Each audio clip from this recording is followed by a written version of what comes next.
누가복음 2장 13절과 14절 말씀입니다. 제가 가진 성경으로 신약성경 90페이지에 있습니다.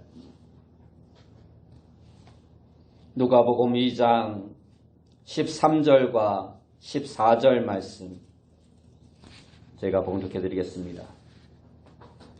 호련히 수많은 천군이 그 천사와 함께 하나님을 찬송하여 이르되 지극히 높은 곳에서는 하나님께 영광이요 땅에서는 하나님이 기뻐하신 사람들 중에 평화로다 하니라. 아멘. 우리 옆에 분들과 인사합시다. 우리 복된 성탄 되시기 바랍니다. 인사합시다. 예, 다시 한번 인사합시다. 오늘도 큰 은혜 받읍시다. 예.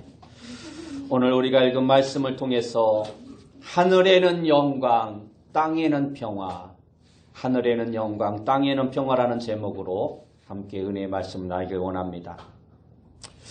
배너라는 책을 썼던 류 웰리스라는 사람은 그의 책 나니아 연대기에서 아이들의 입을 통해 이렇게 말을 했습니다. 항상 겨울만 있고 그 겨울에 크리스마스가 없다면 그것은 상상할 수도 없는 일이다. 그렇습니다. 겨울에 크리스마스가 없다는 것은 상상할 수도 없는 일입니다.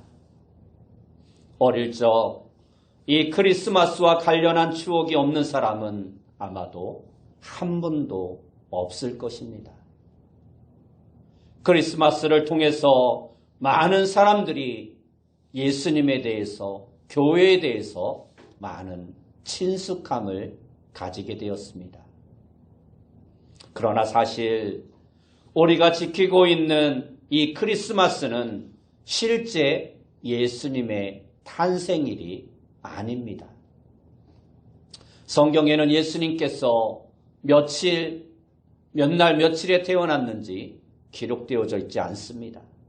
단지 4세기의 율리오스라는 황제에 의해서 당시 동지였던 그리고 태양신을 숭배하던 축제의 날이었던 그날을 예수님을 찬양하기 위한 날로 바꿔서 성탄절로 지키기 시작했던 것입니다. 한국에 성탄절이 들어온 것은 1884년이고 다음 해인 1885년부터 이 성탄절을 지켰다라는 기록이 있습니다. 그러면서 1949년 감리교 신자였던 이승만 대통령에 의해서 국가 공휴일로 지정되게 되었습니다. 크리스마스는 가족과 친구들 그리고 이웃들과 좋은 추억을 쌓을 수 있는 아주 좋은 기회입니다.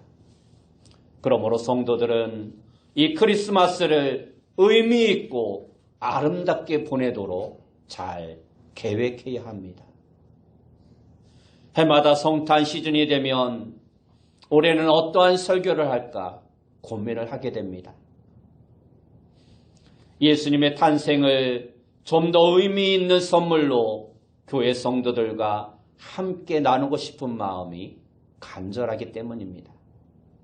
그래서 성탄절 설교를 위해 감동적인 성탄에 대한 기사를 여러 개 찾아 읽어보았습니다.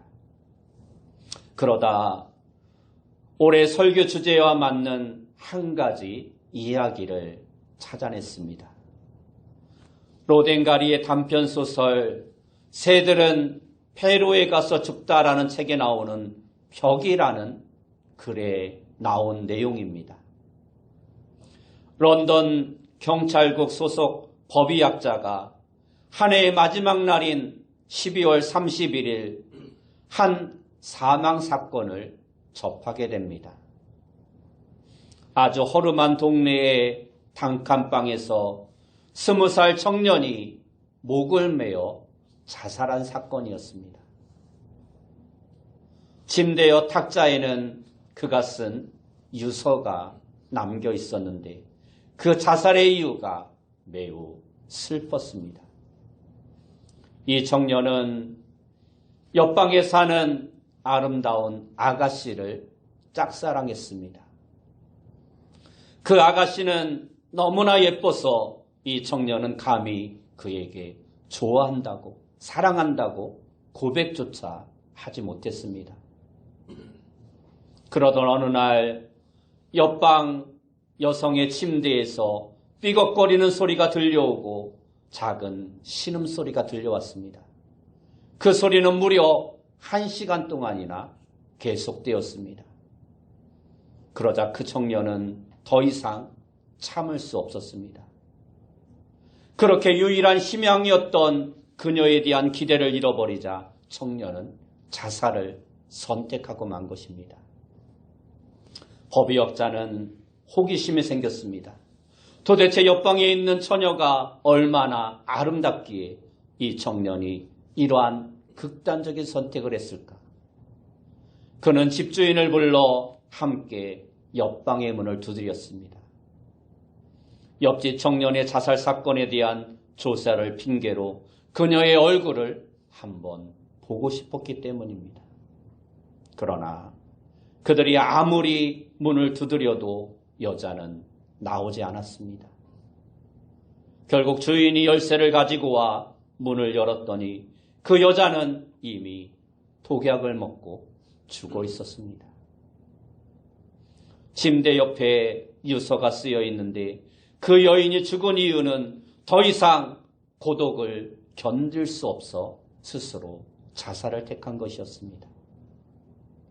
그 청년이 들었던 삐걱거리는 소리와 신음소리는 독약을 먹고 고통스럽게 몸부림치며 죽어가던 신음소리였던 것입니다.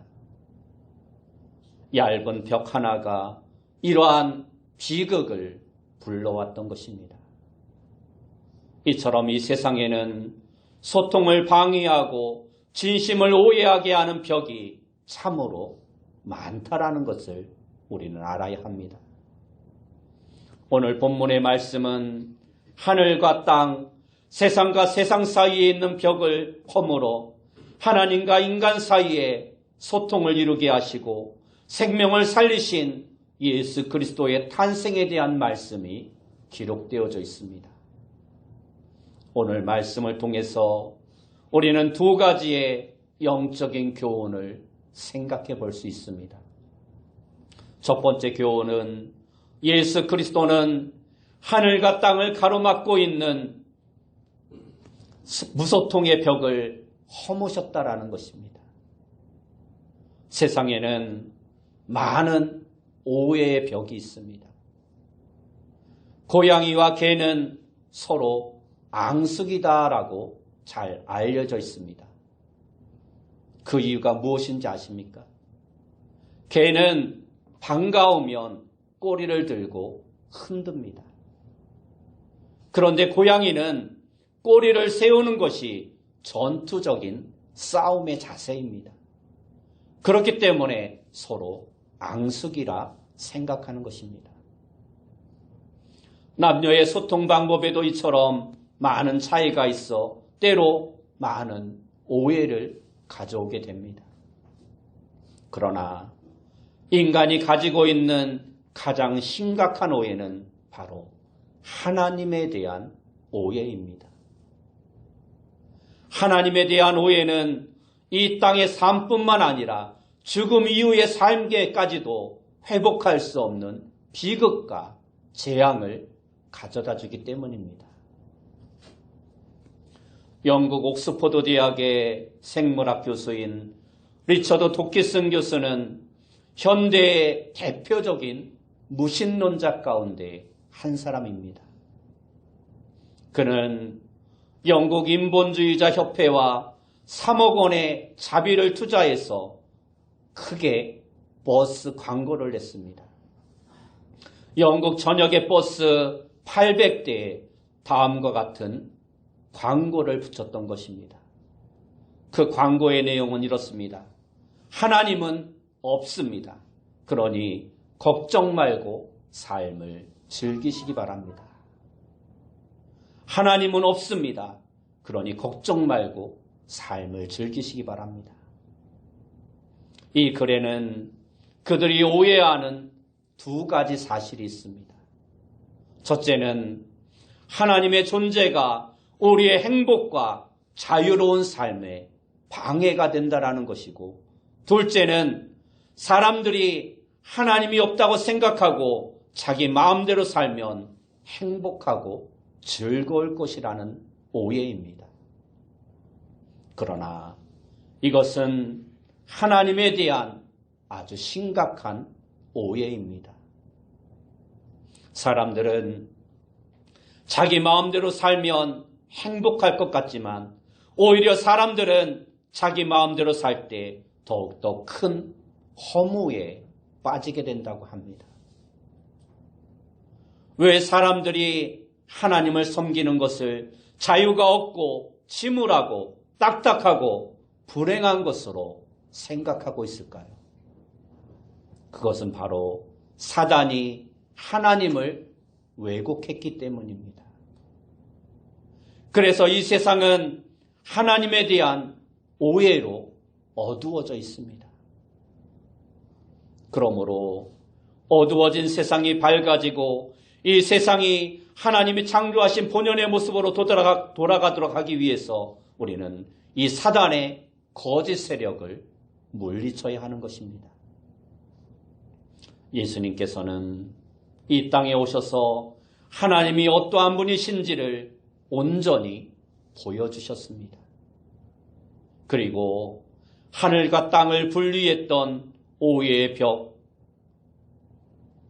하나님께 아무리 부르짖어도 듣지 못하는 그 침묵의 벽을 허무셨습니다.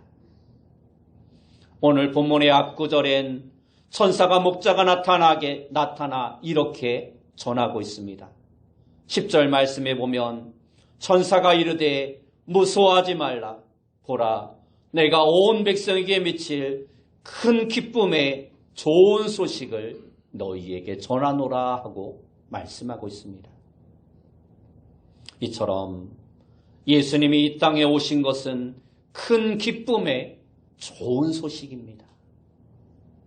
작은 기쁨이 아닌 매우 큰 기쁨의 나쁜 소식이 아닌 좋은 소식이라는 것입니다. 그러므로 우리는 복음을 오해하면 안 되는 것입니다.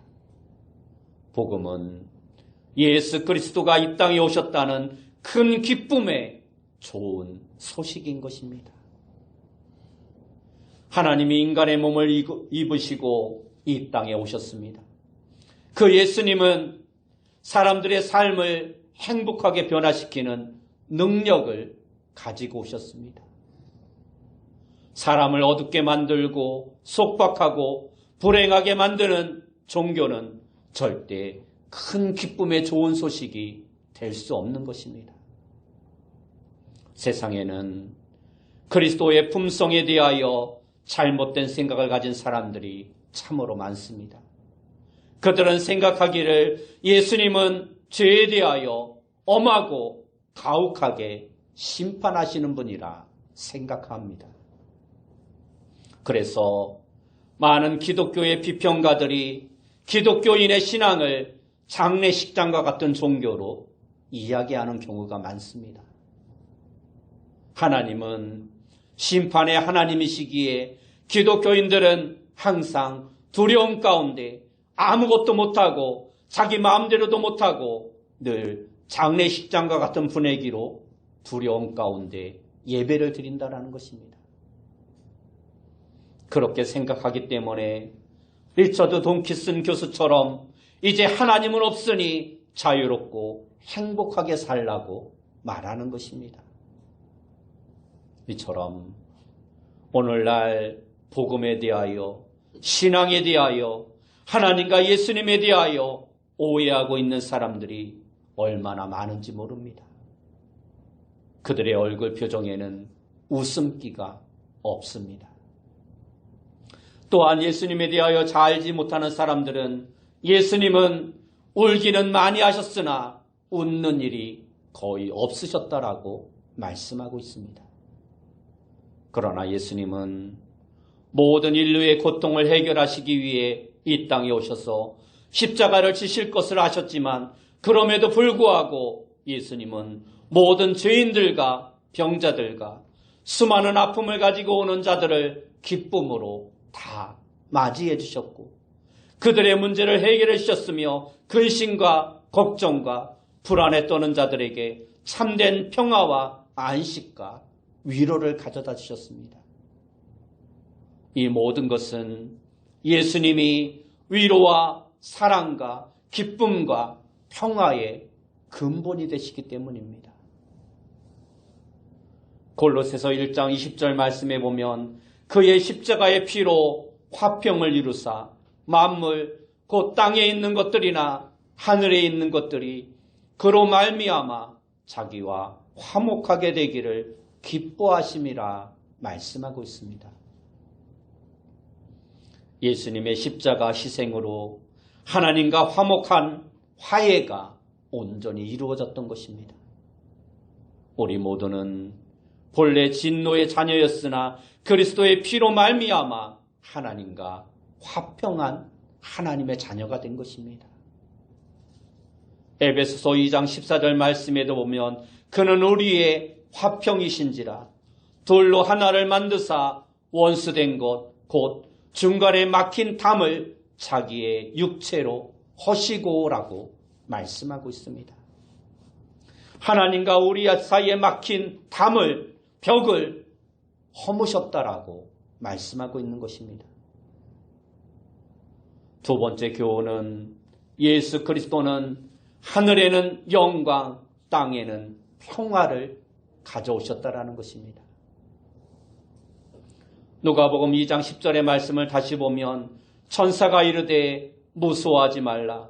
보라, 내가 온 백성에게 미칠 큰 기쁨의 좋은 소식을 너에게 전하노라 하고 말씀하고 있습니다.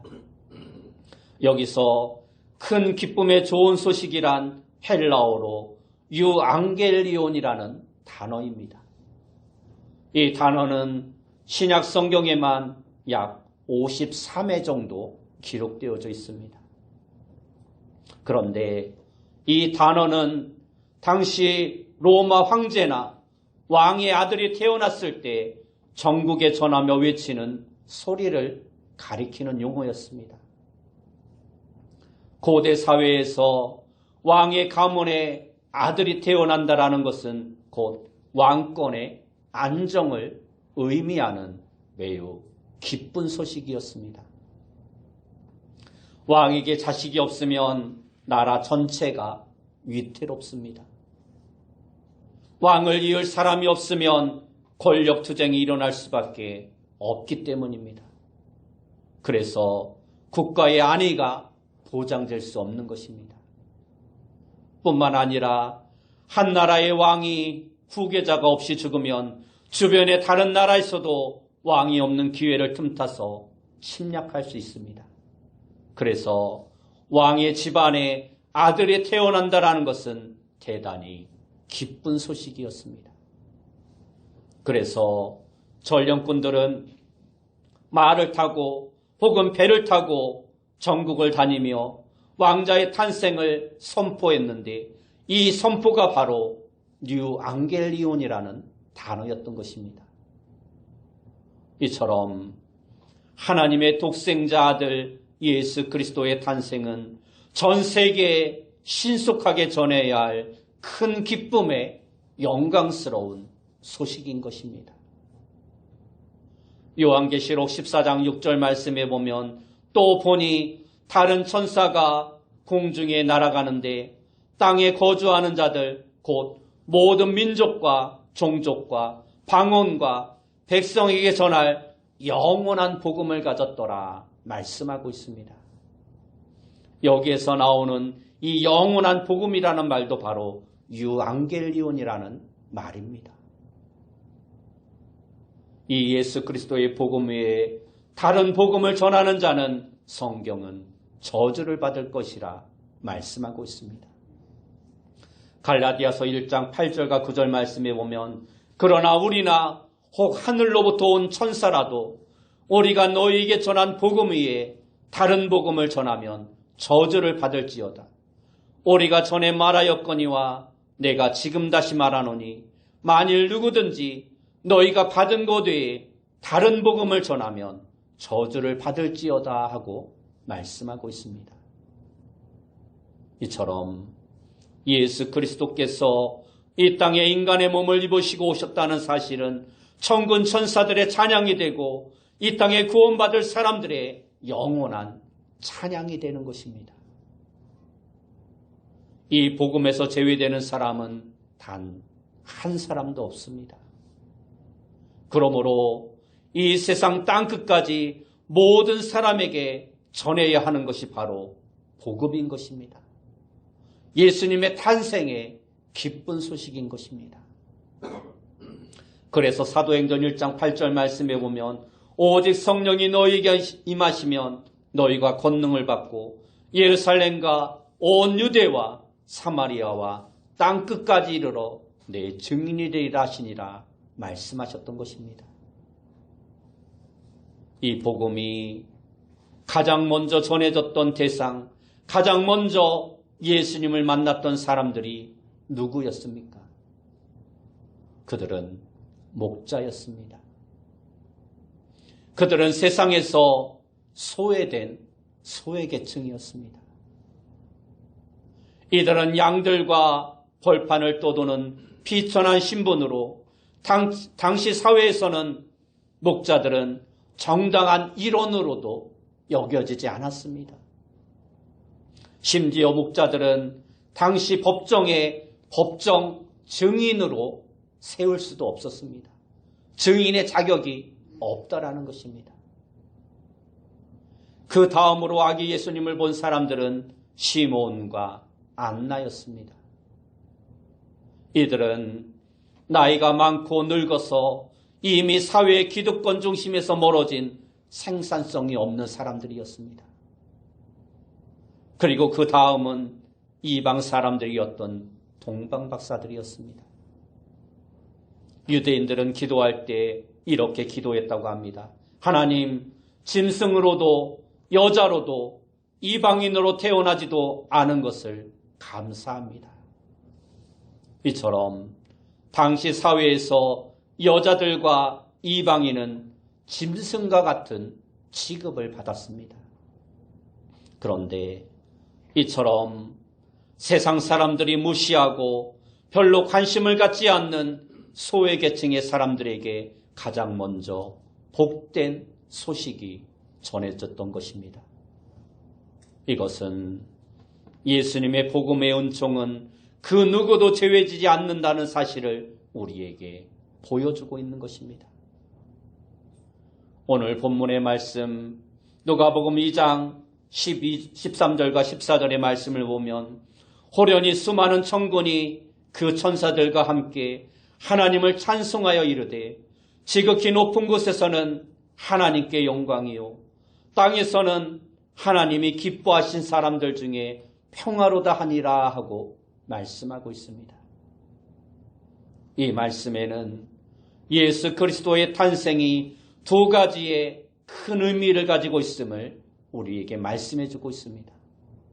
첫째는 하늘에는 영광이 된다라는 것이고 둘째는 땅에는 평화를 가져왔다라는 것입니다. 이것은 성경 66권이 말씀하고 있는 주제와도 같은 것입니다. 그러면 예수님의 탄생이 왜 하늘에는 영광이 되었고 땅에는 평화를 가져왔을까요? 성경에는 하나님의 영광이나 여호와의 영광이라는 단어가 49에 기록되어져 있습니다. 이 하나님의 영광이란 단어의 의미를 자세히 살펴보면 하나님의 영광은 항상 하나님의 자비로운 성품과 사랑과 연결되어 있습니다. 그리고 그 하나님의 성품이 가장 잘 드러나는 것이 바로 예수 그리스도의 성육신 사건입니다. 하나님의 영광은 피조물을 위하여 자신의 목숨을 버리시는 사랑이었던 것입니다. 일반적으로 부모의 영광은 자식들이 잘 되는 것입니다.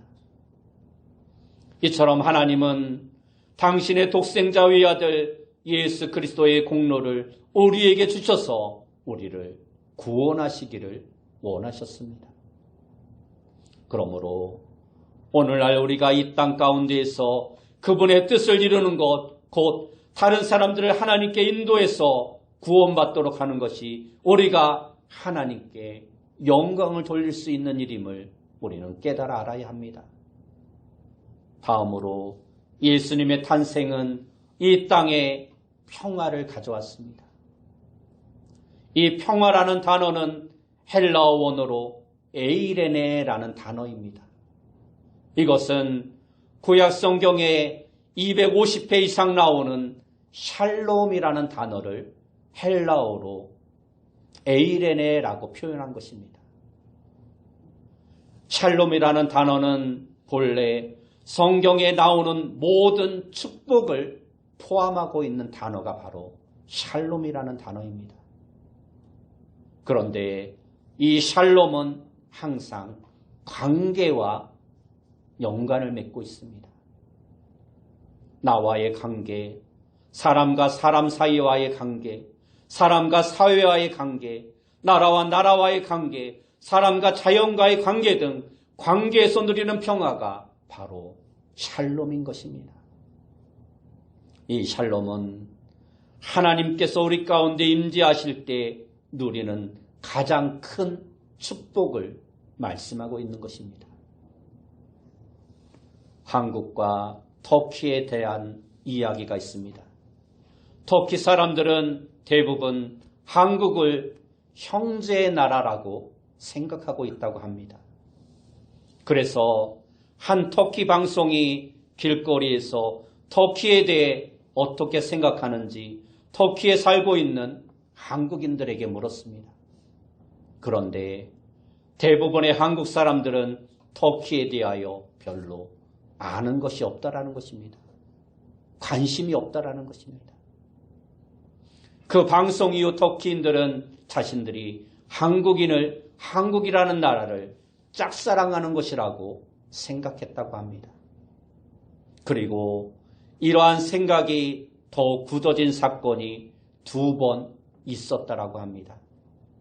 한 번은 1999년 터키에 큰 지진이 나서 약 12만 명이나 되는 많은 사람들이 죽는 큰 사건이 있었다고 합니다. 그때 전 세계에서 구호금을 모아 전달했는데 한국은 국력에 비해서 터무니없이 적은 금액을 보냈다라고 합니다. 다른 하나의 사건은 우리 한국에는 기념비적인 2002년 한일 월드컵 때의 사건이었습니다. 터키는 축구의 열기가 대단히 강한 나라입니다. 그런데 4강전에서 터키와 브라질이 맞붙게 되었습니다. 그런데 그 경기의 주심이 바로 한국 사람이었습니다. 당시 터키는 브라질에 비해서 객관적으로 전력이 많이 떨어지는 나라였습니다. 그러나 한국 사람이 주심이니 터키에 희망이 있을 것이다. 모든 매스컴들이 보도를 했습니다. 그런데 경기 중에 브라질 선수가 페널티 지역에서 걸려 넘어져 라인 안으로 들어갔는데 단순한 옐로 카드를 줘도 되는데 한국 주심은 터키 선수를 퇴장시키고 맙니다. 그리고 얼마 후에 또다시 다른 한 명을 퇴장시킵니다. 그래서 결국 터키와 브라질은 9명 대 11명이 싸워서 1대 0으로 터키가 지고 맙니다. 이 사건으로 터키인들은 한국 심판에 대해서 그리고 한국에 대해서 증오를 가지게 됩니다. 형제의 나라는 무슨 형제의 나라, 이제는 전쟁이다라면서 분노를 터뜨립니다. 모든 텔레비전과 뉴스 매체들이 한국에 대한 적대감을 드러내기 시작합니다. 그리고 마침내 그들이 한국에게 복수할 기회가 생겼습니다. 바로 3, 4위전에서 한국과 터키가 맞붙게 된 것입니다. 모든 중계방송은 한국을 사정없이 짓밟아야 한다라고 이야기했습니다. 그 경기가 바로 대구에서 열렸습니다. 2002년 한일 월드컵 한국과 터키의 4강전. 그런데 그 경기가 있기 전 대구 경기장으로 가는 모든 길목마다 크게 현수막이 붙었습니다. 무슨 현수막이었냐면 형제의 나라 터키 선수들을 환영합니다. 그리고 경기장에도 터키 태극기가 걸리고 터키 선수들을 응원합니다라는 대형 현수막이 붙습니다. 그리고 한국의 응원단은 한국 선수들뿐만 아니라 터키의 선수들까지 함께 응원합니다. 결국 한국은 2대3으로 졌지만 그 경기는 터키인들과 전 세계인들을 감동시켰다라고 합니다. 그리고 터키인들이 가지고 있었던 모든 분노가 그 경기로 말미암아 한순간에 사라졌다라고 합니다. 오늘 우리의 사명이 바로 이와 같은 것입니다.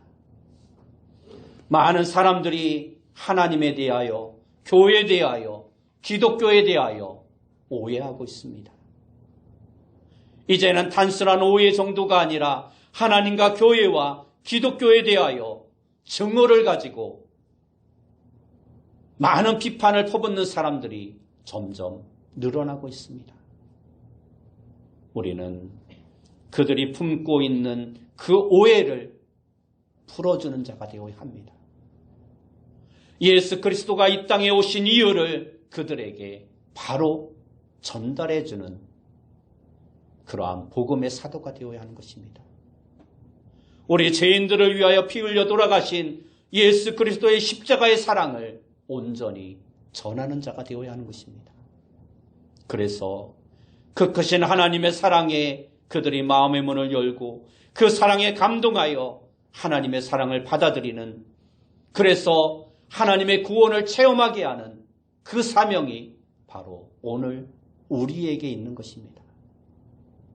여러분 모두가 오늘 성탄절을 맞이하여 이 사명을 잘 감당하여 이 땅 가운데 예수 그리스도의 탄생의 기쁜 소식을 온전히 증거하는 하나님의 증인의 삶을 살아갈 수 있는 귀한 성도님들이 다 되시길 예수님의 이름으로 축원합니다. 기도하겠습니다. 사랑하는 주님, 우리 모두가 이 땅 가운데 하나님과 예수 그리스도와 교회에 대하여 심한 오해를 가지고 있는 수많은 사람들에게 아기 예수님이 이 땅에 오신 참된 목적을 바로 증거하며 그들을 하나님과 화목하게 하는 복음의 사도, 화목의 사도로서 우리에게 맡겨진 사명을 잘 감당할 수 있는 자들 다 되어줄 수 있도록 인도하여 주옵소서. 예수님의 이름으로 기도드리옵나이다. 아멘.